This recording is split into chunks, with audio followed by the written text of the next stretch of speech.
الله أكبر الله أكبر الله أكبر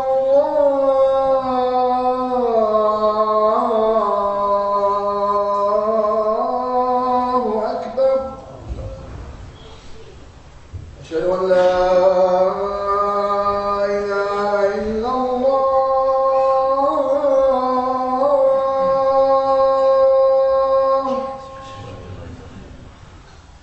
أشهد أن لا إله إلا الله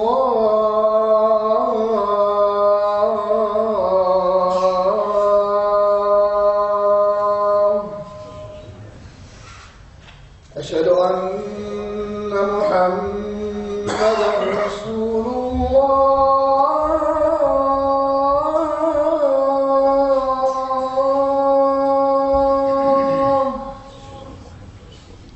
أشهد أن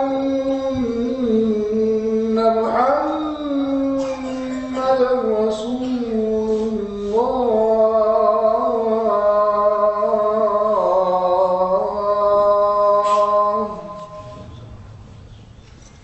حي على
الحمد لله حمدا كثيرا طيبا مباركا فيه. اللهم صل وسلم وبارك على نبينا محمد وعلى آله وأصحابه ومن اهتدى بهديه واستنى بسنته إلى يوم الدين. يا أيها الذين آمنوا اتقوا الله حق تقاته ولا تموتن إلا وأنتم مسلمون. ثم إن كل محدثة بدعة وكل بدعة ضلالة. Amma ba'd. Brothers and sisters, a lot of the time we practice our faith with the standard and typical outward religious practices that we're aware of. And sometimes that's the first thing a person does. If they have a boost in Iman, or they want to have a change in their life and come closer to Allah, the first thing that tends to change is the outward appearance and the apparent actions and practices of the religion. And that's because, firstly, they're the easiest things to change. Because changing the external doesn't take much time and doesn't take much effort either. Changing a piece of clothing doesn't require much effort. Just buy a piece of clothing from a shop. Changing our physical appearance also doesn't require that much effort. For a person to grow a beard, they don't have to do anything. Just allow it to grow. Similarly, to cover a person's face and to wear the hijab doesn't require too much effort. When I say it doesn't require effort, I mean it doesn't require effort from a physical perspective. Of course, emotionally it might require some effort. To have the bravery to wear the hijab, for instance. in a particular society especially. But sometimes when these things are the things that change, we might think that we have completed the faith. When these outer practices and appearances change, we might lie to ourselves and make ourselves think that our religion has become complete and perfected now. Not that our external appearance is useless. Allah subhanahu wa ta'ala has commanded us to take our zina, take our beauty, to appear in an appropriate way. And as the Prophet sallallahu alayhi wa sallam says, إِنَّ اللَّهَ جَمِيلٌ يُحِبُّ الْجَمَالِ, and Allah ta'ala is beautiful and loves beauty. And so there's no problem in that.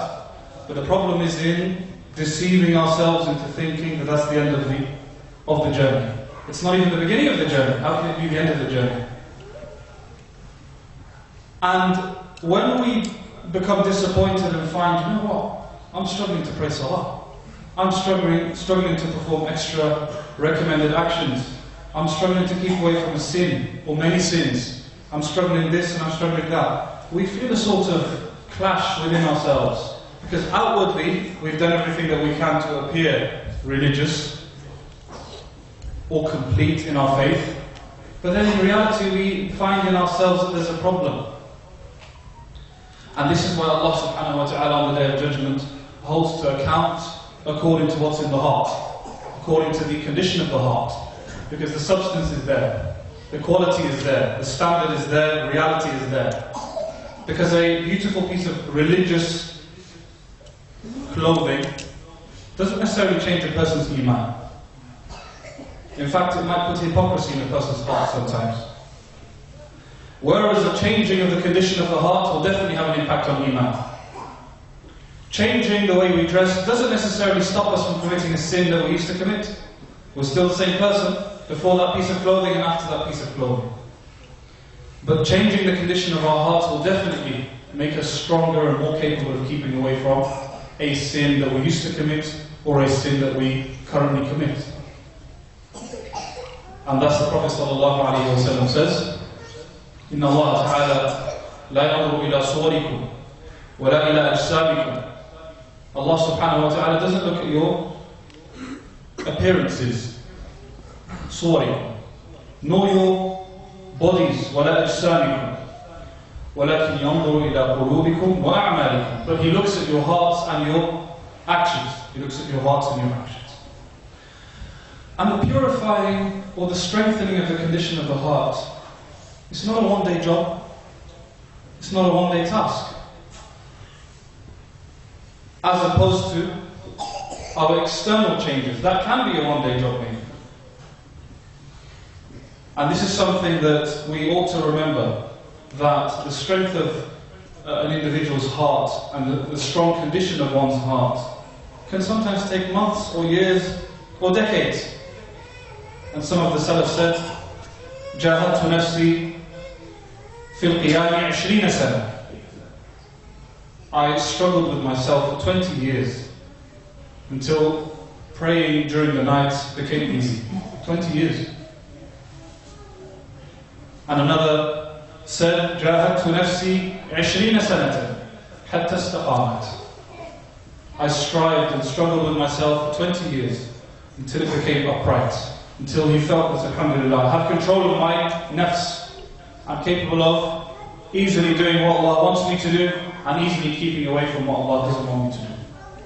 The point is, it requires time and it requires effort. And sometimes forgetting that it requires time and effort makes us lose hope in ourselves. Every time we make a mistake, we lose hope. Thinking that one mistake means that we've lost the game already, which is wrong. Which is wrong. وَالَّذِينَ جَاهَدُوا فِينَا لَنَهْدِيَنَّهُمْ سُبُلَنَا. Those who perform mujahada, those who struggle and strive, they are the ones we shall guide. Since when did struggling become a 1-hour job or a task? We ask Allah subhanahu wa ta'ala to purify our hearts and grant us success in the dunya and akhirah. Alhamdulillah.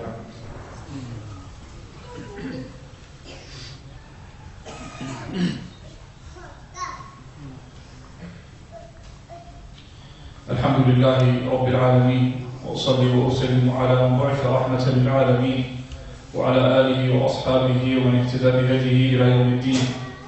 يا أيها الناس اتقوا ربكم الذي خلقكم من نفس واحدة وخلق منها زوجها وبث منهما رجالا كثيرا ونساء واتقوا الله الذي تساءلون به والأرحام إن الله كان عليكم رقيبا. It's very important when we look at religious practices, whether it's salah, whether it's fasting Ramadan, whether it's any type of good deed that we do, that we do not lose sight that this is part of an overall objective, an overall aim of coming closer to Allah subhanahu wa ta'ala and being guided. These are not individual practices. Praying Dhuhr, praying Asr, praying Jumu'ah, attending a dars, fasting Ramadan, these are not detached practices that are just random.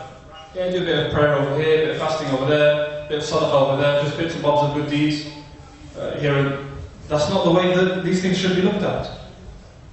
And this is why you'll find that these good deeds all go back to one thing. And that thing is to come closer to Allah subhanahu wa ta'ala and thus become guided. Because the one who is beloved to Allah ta'ala is guided. That's why Allah ta'ala says, خُذْ مِنْ أَمْوَالِهِمْ صَدَقَةً تُطَهِّرُهُ وَتُزَكِّيهِمْ بِهَا. Take from their wealth a sadaqah, i.e. zakah, that purifies them and raises them. And Allah subhanahu wa ta'ala said when He commanded fasting, لَعَلَّكُمْ تَتَّقُونَ. Allah has obligated fasting upon you, كُتِبَ عَلَيْكُمُ الصِّيَامُ كَمَا كُتِبَ عَلَى الَّذِينَ مِنْ قَبْلِكُم, so that you may obtain God consciousness, awareness of God. Awareness of God means being guided. Because the constant awareness of God is what allows us to be guided. And this is important for us to appreciate and to understand and to teach our children. So that we and they don't see individual acts of worship as just random bits of rituals. They're not just random bits of practice. They will serve a greater purpose and a more important purpose. And that's why Allah subhanahu wa ta'ala says,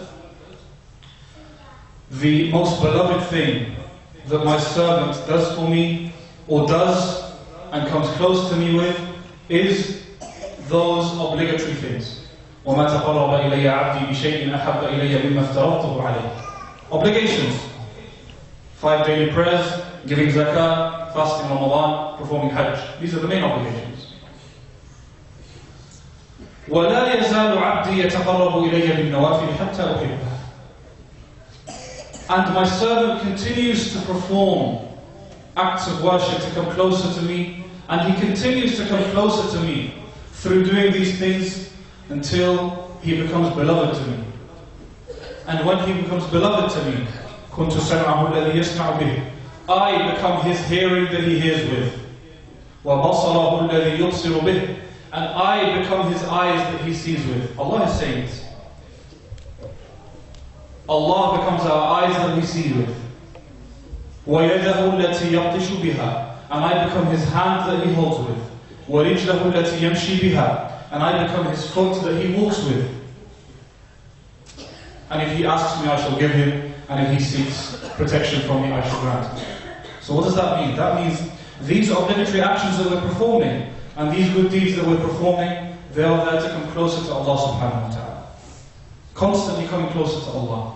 And when we become beloved to Allah, and beloved Allah ta'ala becomes in our hearts, then we will see that everything we say is with the nur of Allah, the guidance of Allah. And everything we do is according to the guidance of Allah. And when we want to keep away from something that isn't good for us, we do so with the strength and the guidance from Allah ta'ala.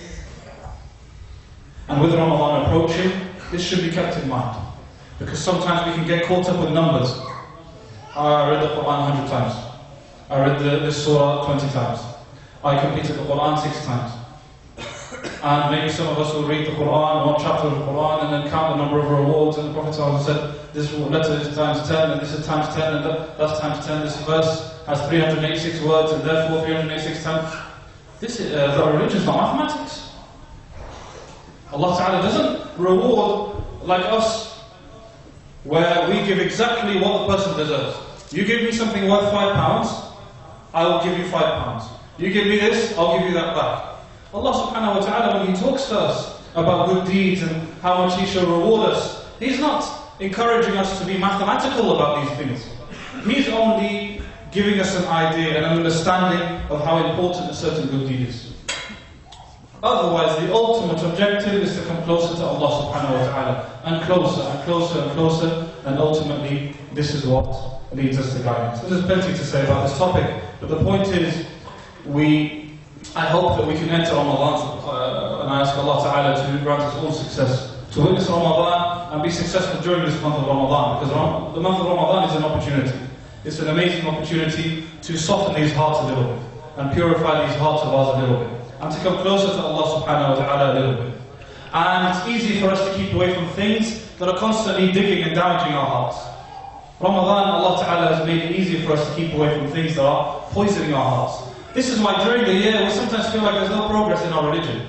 Because we're doing good, but then we're dragging ourselves back by falling into sin. Then we're doing good again and dragging ourselves back again. And doing good and dragging ourselves back again. Ramadan is an opportunity for us to minimize the wrong that we do, and minimize these things that poison our hearts, and maximize the things that purify our hearts and bring us closer to Allah subhanahu wa ta'ala. اللهم صل وسلم وبارك على نبينا محمد وعلى اله وصحبه اجمعين. اللهم اغفر لنا وارحمنا وعافنا واعف عنا. اللهم ات نفوسنا تقواها وزكها انت خير من زكاها انت وليها ومولاها. اللهم ثبتنا بالقول الثابت في الحياه الدنيا وفي الاخره. اللهم بلغنا رمضان واجعلنا فيه من الفائزين. اللهم اجعلنا ممن يصوم رمضان ايمانا واحتسابا فيغفر له ما تقدم من ذنبه. اللهم اجعلنا ممن يقوم رمضان ايمانا واحتسابا فيغفر له ما تقدم من ذنبه. اللهم صل على المستضعفين في كل مكان. اللهم صل وسلم وبارك على نبينا محمد وعلى اله وصحبه اجمعين. واقم الصلاه.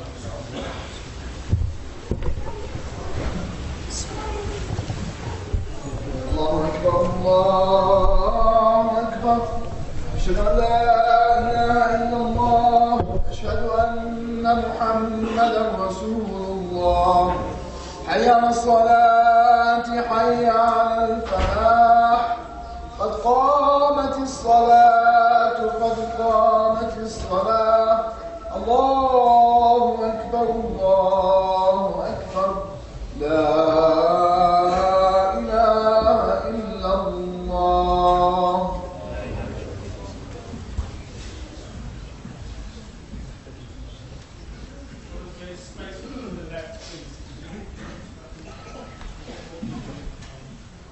Brothers, those of you right at the back, please make use of the space on the left here.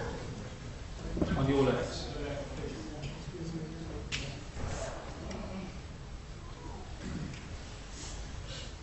Do we have enough space in the back, or do we need to utilize this place in the front here? Do we have space?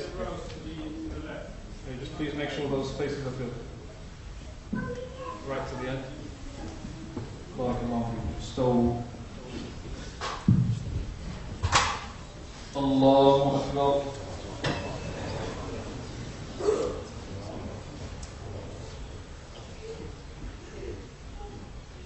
الحمد لله رب العالمين الرحمن الرحيم مالك يوم الدين إياك نعبد وإياك نستعين اهدنا الصراط المستقيم صراط الذين أنعمت عليهم غير المغضوب عليهم ولا الضالين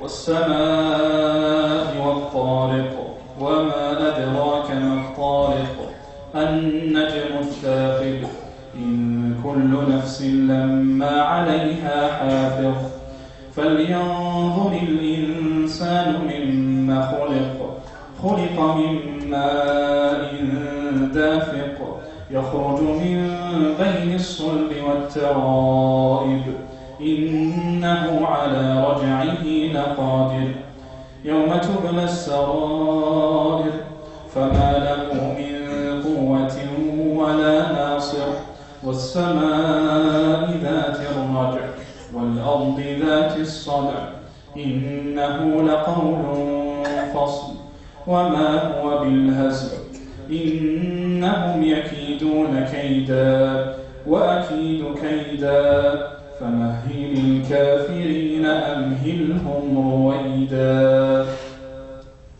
الله أكبر.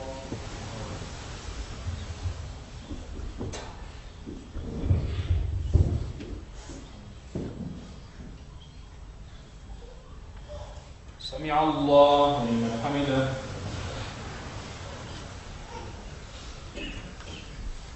الله أكبر.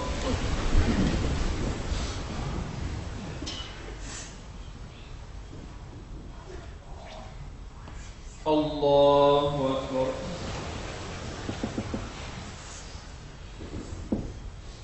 الله أكبر.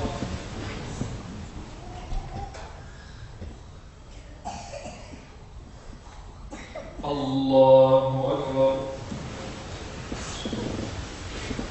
الحمد لله رب العالمين الرحمن الرحيم مالك يوم الدين إياك نعبد وإياك نستعين اهدنا الصراط المستقيم صراط الذين أنعمت عليهم غير المغضوب عليهم ولا الضالين.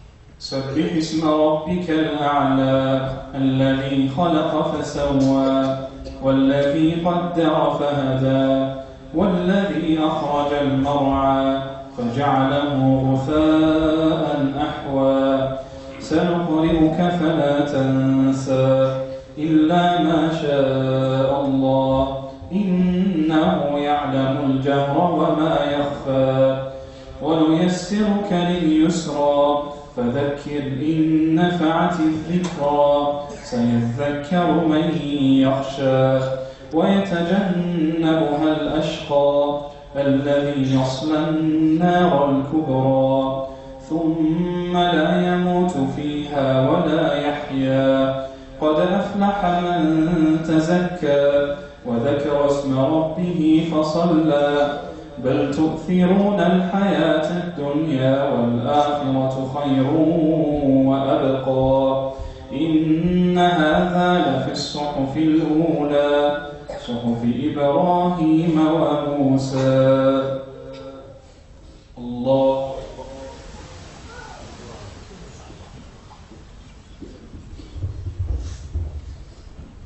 سمع الله لمن حمده. الله أكبر.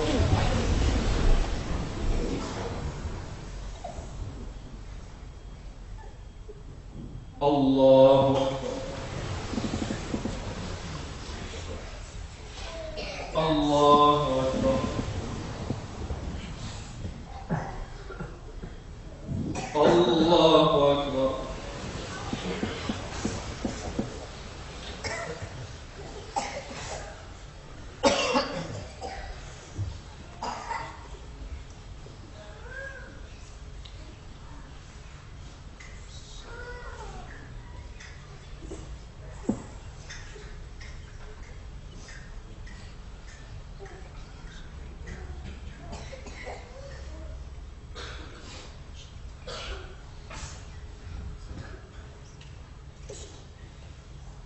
السلام عليكم ورحمة الله. السلام عليكم ورحمة الله.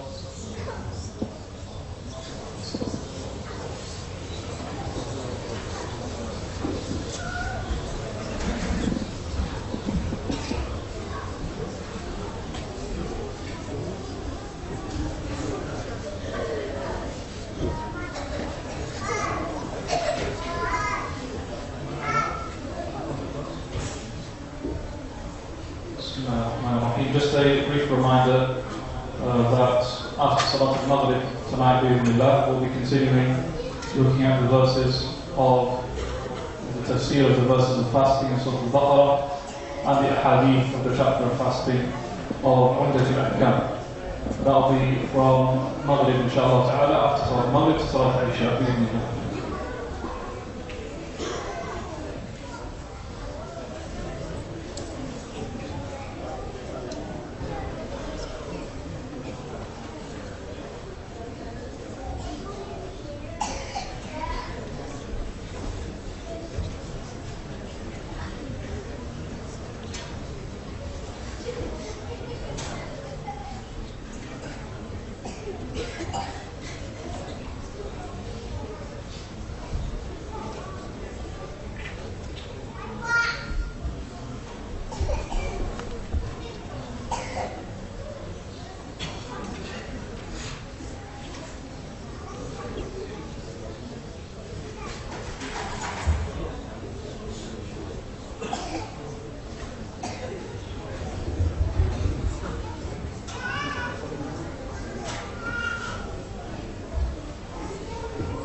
Easy, but I wish I could have